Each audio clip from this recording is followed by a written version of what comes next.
ہے فقیری میں تمہیں مسند شاہی، کہتا ہے زمانہ تمہیں محبوب الہی۔ محبوب الہی سلطان المشائخ حضرت خواجہ نظام الدین اولیاء رحمۃ اللہ علیہ کے آستانے کے لائیو مناظر آپ دیکھ رہے ہیں۔ ارطغرل غازی جو خلافت عثمانیہ کے بانی ہیں، انہوں نے کہا تھا کہ 1000 قلعوں کو فتح کرنے سے بہتر ہے ایک دل کو فتح کرنا، اور جو آستانے آپ کے اسکرین پر ہیں یہ وہی مقدس ہستیاں ہیں جنہوں نے ایک دل نہیں 1,00,000 کروڑ دل فتح کیے۔ 700 سال سے دلوں کو فتح کرنے کا یہ سلسلہ جاری ہے۔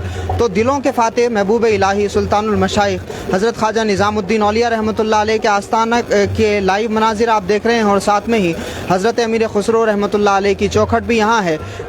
حضرت شیخ سعدی شیرازی رحمۃ اللہ علیہ کا ایک شعر ہے جو اقوام متحدہ یعنی UNO کے گیٹ پر لکھا ہوا ہے، اور حضرت شیخ سعدی نے کہا تھا کہ بنی آدم آزائے یک دیگرن کے در آفرینش زیک جوہرن، کہ تمام بنی آدم ایک ہی اعضا کا حصہ ہیں کیونکہ تمام کی پیدائش ایک ہی جوہر سے ہے۔ اگر یہ پیغام کہیں آپ کو عملی طور سے دیکھنا ہے تو صوفیہ کی بارگاہیں ہیں، اور یہ صرف پیغام نہیں ہے بلکہ اس زندگی کو صوفیہ کی خانقاہوں میں جیا جاتا ہے، اور اسی کی مثالیں آپ کو یہاں دیکھنے کو ملیں گی۔ ٹیکا ٹوپی پگڑی ٹائی برقع ساڑی سب یہاں موجود ہوتے ہیں۔ ہمارے ساتھ جناب سید حماد نظامی صاحب موجود ہیں، ہمارے بڑے کرم فرما ہیں۔ حماد بھائی، سب سے پہلے تو استقبال ہے آپ کا۔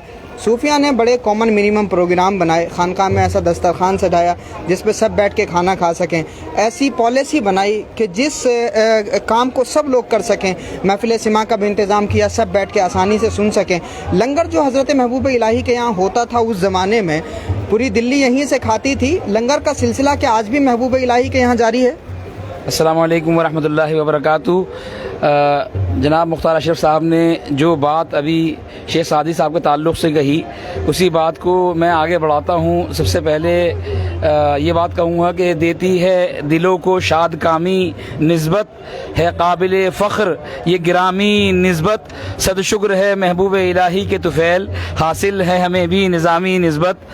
اور جہاں تک لنگر کا تعلق ہے، آپ کسی بھی ہندوستان میں کسی بھی درگاہ پہ کسی بھی خانقاہ پہ جائیے تو ان کا جیسے اسلام کے اندر 5 اصول ہیں، سب سے پہلے جو اسلام کی بنیاد کہلاتے ہیں توحید، نماز، روزہ، زکوٰۃ اور حج۔ اسی طریقے سے تصوف میں بھی، صوفیزم میں بھی اس کے 4 پلر ہیں، جس میں سب سے پہلی جو اہمیت حاصل ہے وہ ہے لنگر خانہ، محفل خانہ، مشعل خانہ اور توشہ خانہ۔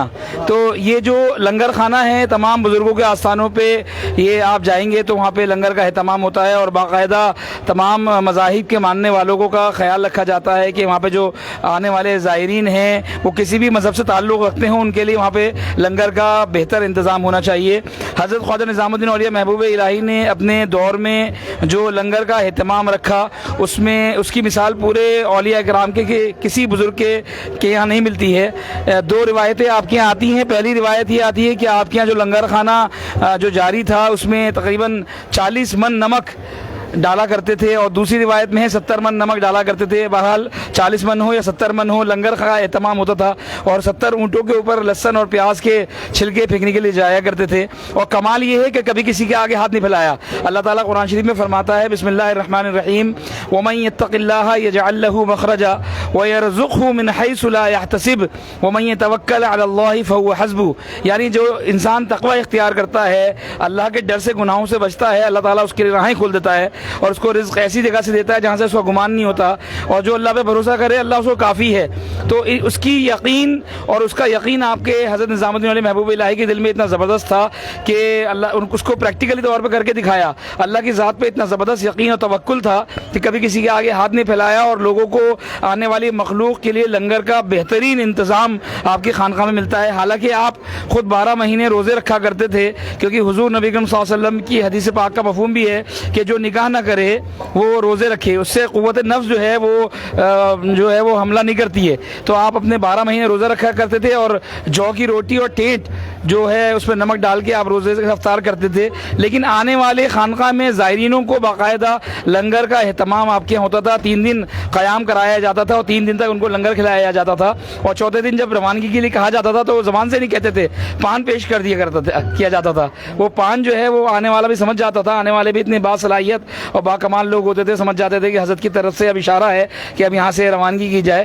لیکن آپ نے جو تربیت فرمائی لوگوں کی, آنے والے لوگوں کی خانقاہ میں اپنی, وہ اس کی کوئی مثال نہیں ملتی ہے.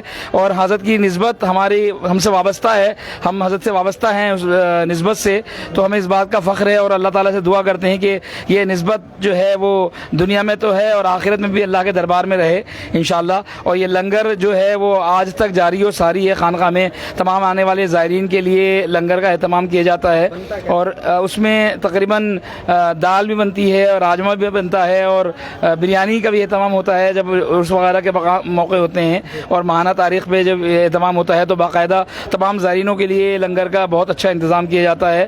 اور اللہ تعالیٰ سے دعا ہوں کہ اللہ تعالیٰ اس لنگر کو جاری و ساری رکھے, اور یہ جو خانقاہیں اور درگاہیں ہیں اللہ تعالیٰ یہاں سے لوگوں کی فلاح و بہبود کا اور ان کی اصلاح کا کام جاری و ساری رکھے, اور اللہ تعالیٰ اس کو قبول فرمائے. آخر دعوانا الحمدللہ رب العالمین.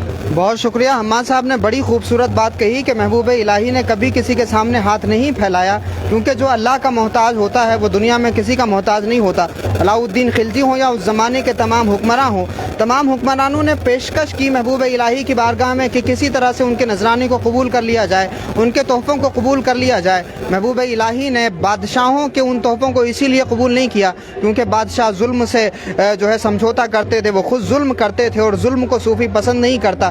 اسی وجہ سے سلطان المشائخ حضرت خواجہ نظام الدین اولیاء رحمۃ اللہ علیہ نے کبھی بھی ظالم بادشاہوں سے سمجھوتا نہیں کیا.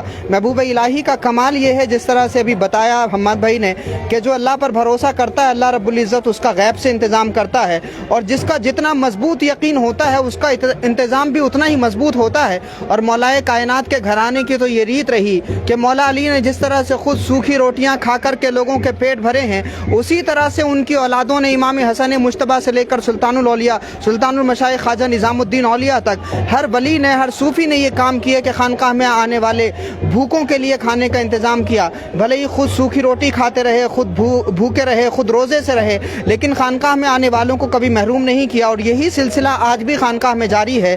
کامن لنگر بنایا جاتا ہے اور خانقاہ میں کبھی زائرین تو کبھی خادم یہ سلسلہ لگاتار جاری رکھے ہوئے ہیں, اور اسی کی برکتیں ہمیں خانقاہ میں دیکھنے کو ملتی ہیں. درگاہ میں آنے والا نہ کوئی بھوکا رہتا ہے اور نہ ہی کوئی پیاسا رہتا ہے. کھانے پینے کا مضبوط انتظام درگاہ حضرت خواجہ نظام الدین اولیاء میں ہمیشہ رہتا ہے. تو یہ برکتیں ہیں اللہ کے رسول صلی اللہ علیہ وآلہ وسلم کے ان امت کے اولیاء کی, صلحاء کی, صوفیاء کی, کہ آج ان کے آنگن بھی روشن ہے اور ان کے آنگن میں آنے والے لوگوں کے دل بھی روشن ہے. بہت شکریہ ہمارے ساتھ جڑنے کے لیے. السلام علیکم ورحمۃ اللہ.